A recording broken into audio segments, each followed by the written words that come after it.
પ્રશ્ન 1 અ નીચેના દરેક પ્રશ્નના ઉત્તર માટે આપેલા વિકલ્પોમાંથી સાચો વિકલ્પ શોધીને લખો.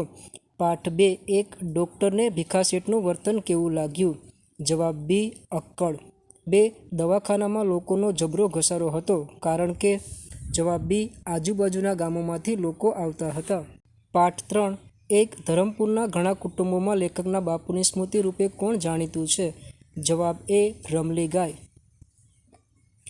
2 ધરમપુર ગામની સ્ત્રીઓ વડ સાવિત્રીના દિવસે કોનું પૂજન કરે છે? જવાબ ડી બોડી પીપળાનું. પાઠ 5 1 પરિચિત રાજાને કરડ્યો હતો તે સાપનું નામ શું હતું? જવાબ ડી તક્ષક. 2 સાપને નીચેનામાંથી કયું અંગ હોતું નથી? જવાબ એ કાન. પાઠ 6 1 લેખકના વિચાર મુજબ નિર્ભયતાથી શું ઘડાતું હશે? જવાબ એ ચારિત્ર. 2 આકાશ પાતાળ વિંધી નાખતા પવનના એક ઝાપટે કોને જુદા કરી દીધા?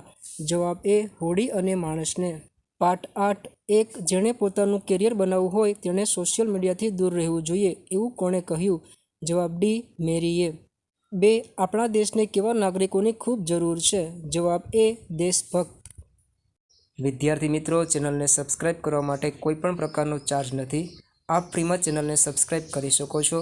વિડીયોને લાઇક અને ચેનલને સબસ્ક્રાઇબ કરવાથી મને આપને ઉપયોગી વિડીયો બનાવવાની પ્રેરણા મળશે. માટે ચેનલને સબસ્ક્રાઇબ કરવા નમ્ર વિનંતી. પાઠ 10 1 દિવાળીબેનને કોણે ગુજરાતી ચલચિત્રોમાં પાર્શ્વગાયિકા તરીકે આમંત્રણ આપ્યું? જવાબ એ કલ્યાણજીભાઈએ. 2 દિવાળીબેને કઈ ફિલ્મમાં પાપ તારું પ્રકાશ લોકગીત ગાયેલું?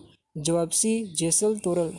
પ્રશ્ન 1 બ નીચેના પ્રશ્નોના જવાબ એક એક વાક્યમાં લખો. પ્રશ્ન 1 ડૉક્ટરના રહેવાનો પ્રશ્ન સી રીતે ઉકેલાયો?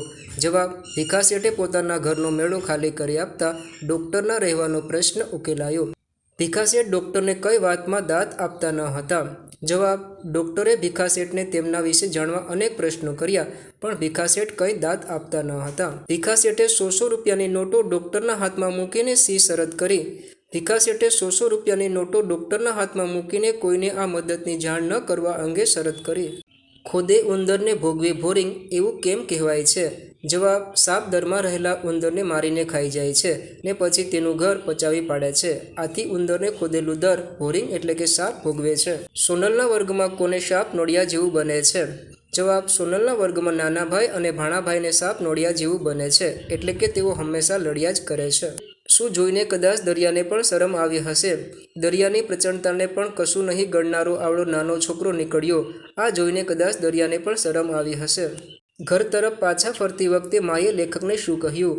જવાબ ઘર તરફ પાછા ફરતી વખતે માએ લેખકને કહ્યું, અમારો તો સાપ ધંધો, એમ બીક રાખીએ તો કાંઈ પોહાય, અમે દરિયાના દીકરા, દરિયો અમારો બાપ, વહેલું મોડું સૌને મરવાનું છે ને. અબ પછતાએ હોત ક્યા જબ ચિડિયા ચુગ ગઈ ખેત નો અર્થ શું થાય? જવાબ અબ પછતાએ હોત ક્યા જબ ચિડિયા ચુગ ગઈ ખેત નો અર્થ કામ કરવાનો સમય જતો રહે પછી પછતાવાનો કોઈ અર્થ નથી. ઘરે મહેમાન આવે ત્યારે આપણી કઈ ફરજ છે? જવાબ ઘરે મહેમાન આવે ત્યારે તેમનો આદર કરવો, માન આપવું અને યોગ્ય સરભરા કરવી એ આપણી ફરજ છે.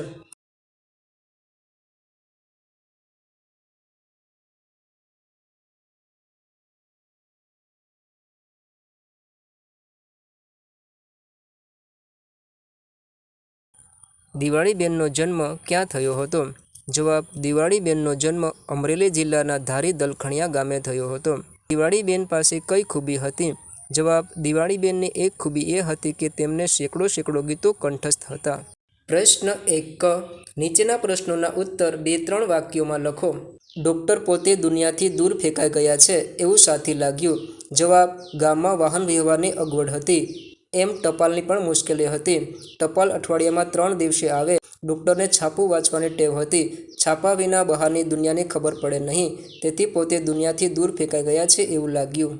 ડૉક્ટરે શો પુણ્ય પ્રકોપ ઠાલવ્યો? જવાબ ગામ લોકો ભેગા તો થયા પણ ડૉક્ટરે દવા માટે મદદ કરવાનું કહેતા એકબીજા સામે જોઈને વિખરાઈ ગયા. પુણ્ય પ્રકોપ ઠાલવતા ડૉક્ટરને થયું કે આવા આગેવાનો જે લોકોના ભલા માટે પાય ન ખર્ચે એમને દવા તો ન જ આપવી જોઈએ પણ એમને લૂંટી લેવા જોઈએ. બોડી ગાયને દોહવા અંગેની વિશેષતાઓ જણાવો.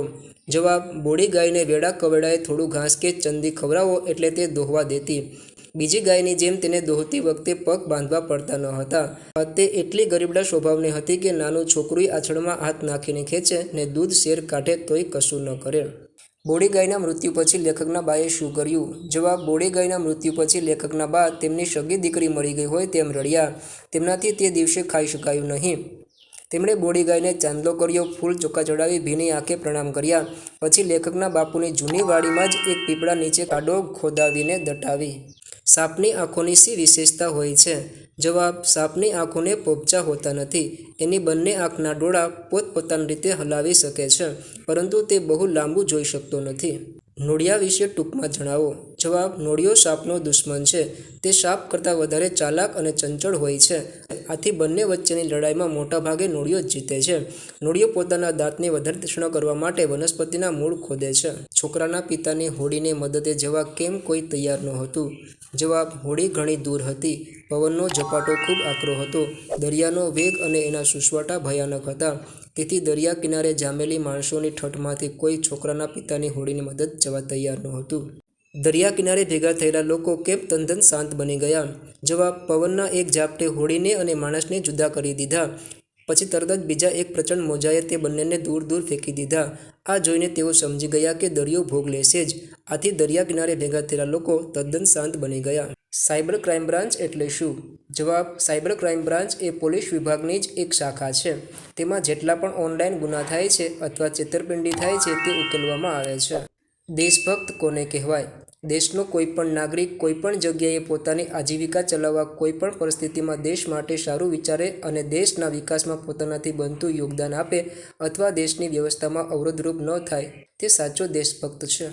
ચેનલ પર નવા હોય તો લાઇક, શેર અને સબસ્ક્રાઇબ કરવાનું ભૂલશો નહીં.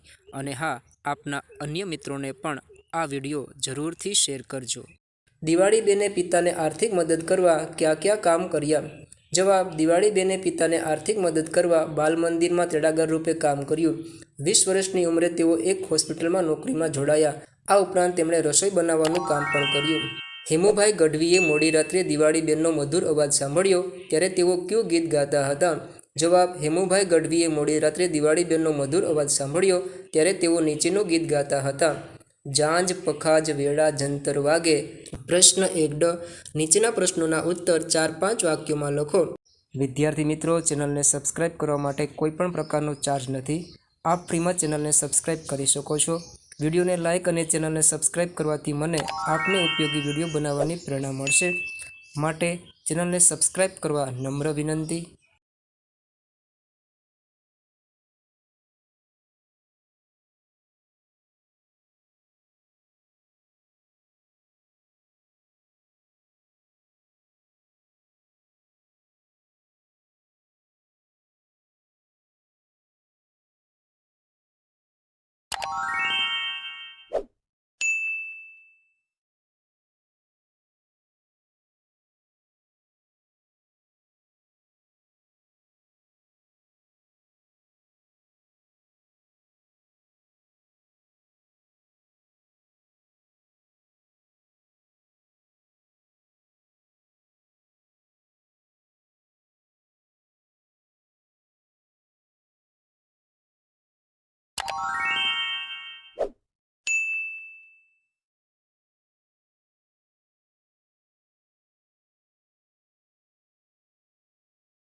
પ્રશ્ન 2a. નીચેના દરેક પ્રશ્નના ઉત્તર માટે આપેલા વિકલ્પોમાંથી સાચો વિકલ્પ શોધીને લખો. 1. પૂર્ણ અહિંસા આચરનારા તપસ્વી ખાલી જગ્યા રક્ષણ આપ્યું. જવાબ એ. પ્રાણી માત્રને. 2. સર્વધર્મ સંસ્થાપક સ્મરણો ખાલી જગ્યામાં ખપ લાગ્યો. જવાબ બી. વિશ્વ શાંતિ. 3. ખાલી જગ્યા જનસેવાના પાઠ ભણાવ્યા. જવાબ બી. બુદ્ધે. 4. સૌના હૃદયમાં ન્યાયનીતિ રૂપે કોણ વસે છે? જવાબ સી. રામ. કાવ્ય 4. 1. આપણે શું ભૂલી જઈને એક થઈને ચાલવું જોઈએ? જવાબ બી. ભેદ. 2. કવિએ કોના જેવી અવિચલ ટેક લઈને ચાલવાનું કહ્યું છે? જવાબ ડી. હિમાચલ. 3. કોઈપણ રીતે ત્યાં પહોંચવું એ કોનો પોકાર છે? જવાબ એ. પડપળનો. 4. વાઘ સિંહની ત્રાળો કંઠમાં લઈને શું કરવાનું કહ્યું છે? જવાબ સી. ઝઝૂમવાનું. કાવ્ય 7. એક ઉતારા દઈશું ઓરડા ઘરે આવો ને પંક્તિનો શો અર્થ થાય? જવાબ બી. રોકાવા માટે ઓરડો આપીશું અમારા ઘરે પધારો.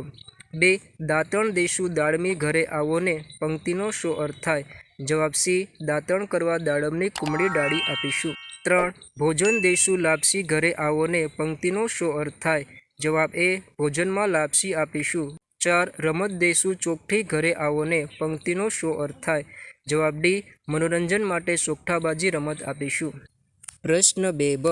નીચેના પ્રશ્નોના ઉત્તર એક એક વાક્યમાં લખો. કાવ્ય 1. એક સંન્યાસીનો ધર્મ ઉજાડ્યો એ શબ્દો કોના માટે વપરાયા છે?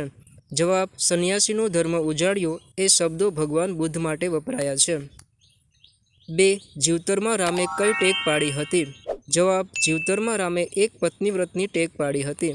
વિદ્યાર્થી મિત્રો, ચેનલને સબસ્ક્રાઇબ કરવા માટે કોઈપણ પ્રકારનો ચાર્જ નથી. આપ ફ્રીમાં ચેનલને સબસ્ક્રાઇબ કરી શકો છો. વિડીયોને લાઇક અને ચેનલને સબસ્ક્રાઇબ કરવાથી મને આપને ઉપયોગી વિડીયો બનાવવાની પ્રેરણા મળશે. માટે ચેનલને સબસ્ક્રાઇબ કરવા નમ્ર વિનંતી. 3. કવિ ઊભા રહેવાથી શું થશે એમ કહે છે? જવાબ. કવિ ઊભા રહેવાથી મૃત્યુ થશે એમ કહે છે. 4. જીવનનો જય જયકાર સી રીતે થશે? જવાબ. જીવનમાં થોભ્યા વિના આગળ વધવાથી જય જયકાર થશે. કાવ્ય 7. એક વાલમના સ્વાગત માટે શું કરવામાં આવશે? જવાબ. વાલમના સ્વાગત માટે શેરીને વડાવીને સજ્જ કરવામાં આવશે તથા આંગળીએ ફૂલો પાથરવામાં આવશે. 2. નાવણ માટે જમનાજીના નીર આપવાનું શા માટે કહ્યું હશે? જવાબ. જમનાજીના નીરને ખૂબ જ પવિત્ર અને પાવનકારી માનવામાં આવે છે, તેથી નાવણ માટે જમનાજીના નીર આપવાનું કહ્યું હશે. મહેમાનને ભોજનમાં શું આપવામાં આવશે? જવાબ. મહેમાનને ભોજનમાં લાપસી અને સાકરિયો કંસાર આપવામાં આવશે. મહેમાનને સૂવા માટે શું આપવામાં આવશે? જવાબ. મહેમાનને સૂવા માટે ખાટલા અને હિંડોળા ખાટ આપવામાં આવશે. પ્રશ્ન 1. નીચેના પ્રશ્નોના ઉત્તર 2-3 વાક્યોમાં લખો.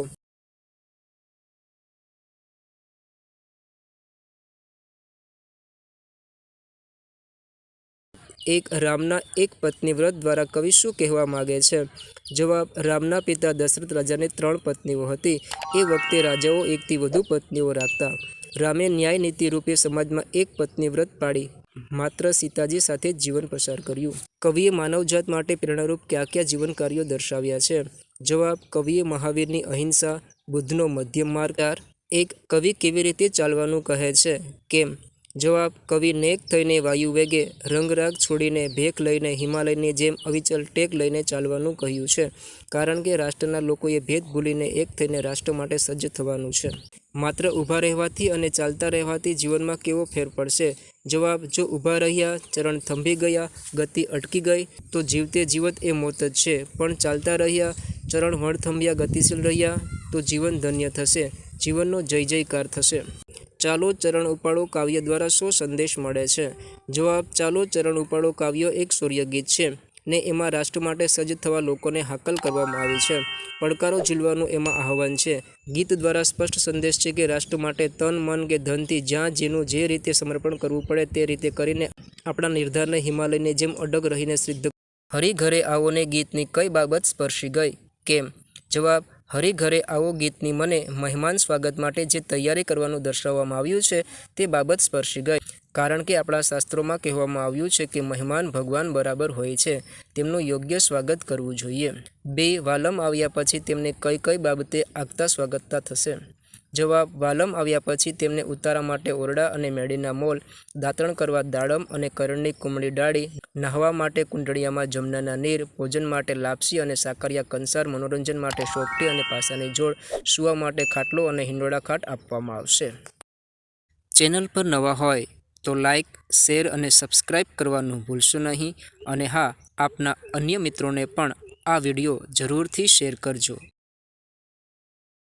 વિદ્યાર્થી મિત્રો, ચેનલને સબસ્ક્રાઇબ કરવા માટે કોઈપણ પ્રકારનો ચાર્જ નથી. આપ ફ્રીમાં ચેનલને સબસ્ક્રાઇબ કરી શકો છો. વિડીયોને લાઇક અને ચેનલને સબસ્ક્રાઇબ કરવાથી મને આપને ઉપયોગી વિડીયો બનાવવાની પ્રેરણા મળશે. માટે ચેનલને સબસ્ક્રાઈબ કરવા નમ્ર વિનંતી.